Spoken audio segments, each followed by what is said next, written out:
नाना राम राम राम राम. राम राम राम राम. नादर हस का ना हो नादर हाय. बापा आज अचानक कसं येणं केलं गड्या. अरे अचानक काच तू आता मला अवतान गेलतस की. आवतान कशाचं आवतान. हा मागच्या वेळेस म्हणला नाहीस का मटण खाऊ घालतो ये आई तुवारी.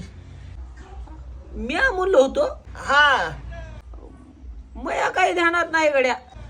असल्या कसल्या गोष्टी त्या ध्यानात येतात. मला चट्ट माहित आहे तू खेळ ननग्यापणापासून माझ्या ओळखीतो तुला. असल्या गोष्टी लक्षात राहणार ह्या. आता चल मुकाट्यानं हाटला मध्ये मला मटण खाऊ घाल. तू काय येडा बिडा झालास काय. काय झालं.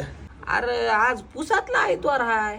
उसातला आयतवार आहे का. हा उपास आहे आज.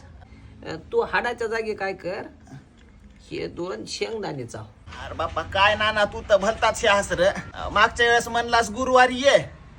गुरुवारी आलतो ते म्हणलास मार्गशीर्षातला आहे गुरुवार. होय की. हा आणि आता म्हणलास इतवारी ये तर इतवारी आलतो. आता म्हणालास पुसातला आहे इतवार. आता तू शेंगदाणे नको आणि मटणही नको. मग ह्या चलो घरला. अरे खाय की 2 शेंगदाणे. अरे बस म्हणलं तर इकडं ठीक आहे. आता पुढच्या बारला मंगळवारी ये. मी तरी काय करू पुसातल्या आयतवारी आल्या.